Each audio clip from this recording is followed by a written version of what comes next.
Hey guys, welcome back to another video of What If Shane killed Rick in The Walking Dead. So let's get into it. We start off by seeing Carl, who's shooting down some walkers. Then Morgan shoots a walker near him, and he knows what happened to Lori, but Carl doesn't, and he isn't telling Carl, but he pulls Carl in a house with the rest of the group.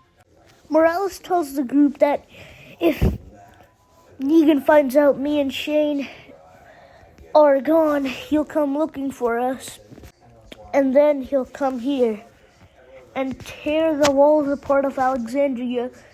Well, the remaining walls of Alexandria, at least. And Daryl talks about how he saw Tyrese getting eaten. Daryl would tell the group that maybe if they could just go outside for like 10 seconds, grab a walker, take him inside here, and kill him, then spread his guts on a couple of us, we can go outside and try to get out. But one person from the group kills a walker, takes them inside, and goes with the other group. That's how we can do it. And Carol would tell the group, well, this place is safe, and I don't really want to leave. It's a safe home we've had for a while now. I feel safe here, and I don't know about you guys, but I want to spend the rest of my days here. You guys can go, but after this horde's gone, we can all live the same life we were before all this happened. And Nicholas just gets stressed out from all this, and he ends up putting a gun to his head.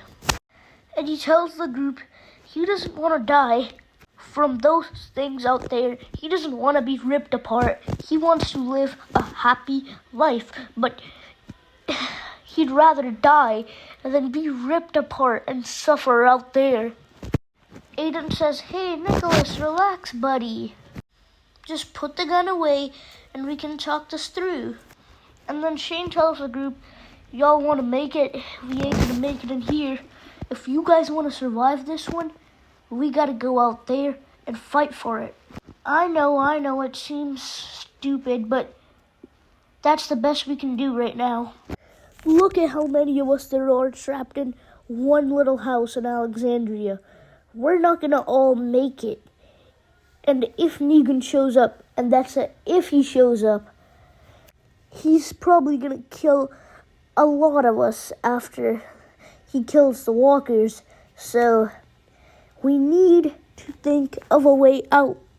And that way out is to have a war. And that way is a war. And Shane has just found out about the news of Lori also, and he's trying to keep his tears in. And he says, so who's with me?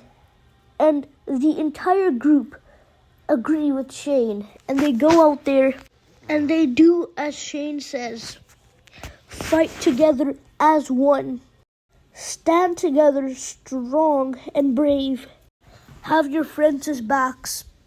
And when it's morning time again, the road of Alexandria and the streets of Alexandria are filled with dead bodies. Those bodies being Alexandrians and walkers everywhere. And the fight is still going on as it's early morning. And then we get the iconic Daryl scene with the rocket launcher. And the remaining walkers would all huddle up into a group. And they're taken down by Carl. And then it's over. Alexandria is filled with chaos, even after the fight's over. Residents are tired. Some are injured. And the remaining group are all at the same house, just in silence after they just lost many of their friends. And Shane sees that Carl's holding Judith, and he's looking all around for Lori. And Shane ends up telling Carl that Lori's gone. He tells him Lori died saving someone. And Shane doesn't tell who she died saving, as of course we know it's Gabriel, but Shane doesn't want Carl to hate Gabriel, so he doesn't end up telling him. And Shane tells him that maybe in one world she didn't do that and saved herself instead. And we just see Carl break into tears. And there's many people in the group who knew of this.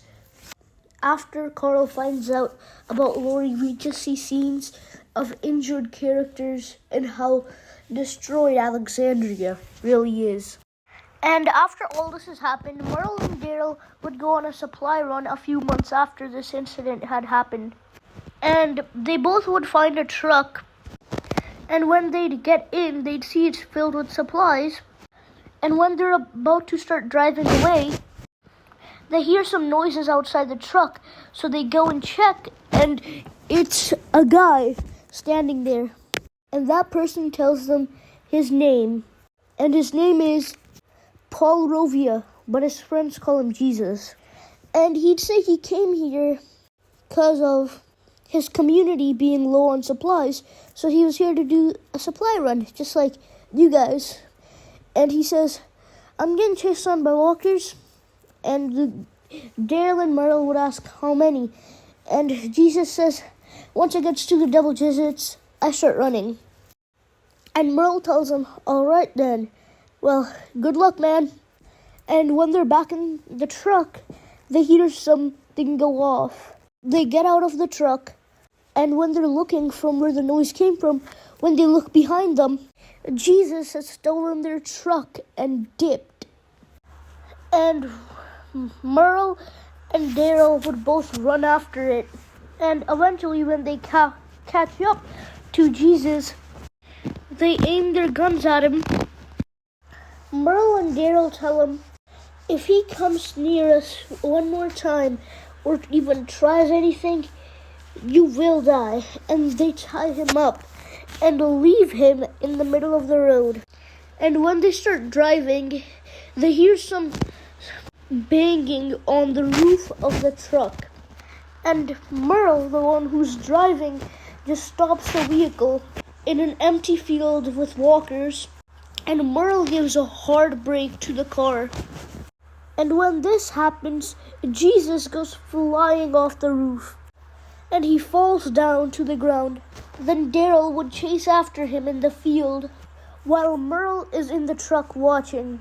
And eventually Jesus runs back to the truck, and he throws out Merle from the driver's seat, and he gets in and aims his gun at Daryl, and he tells him to duck. And Jesus shoots the walker in the head that's behind Daryl. And then Daryl would punch him in the face. But then the U-Haul, aka the truck, would end up in the water as Jesus' foot was on the driving thingy-majig, I don't know its name. And Jesus would fall to the ground after this, and he says, well, no hard feelings, right? And anyways, guys, that'll be it for today, everybody. I hope you guys enjoyed, and bye-bye!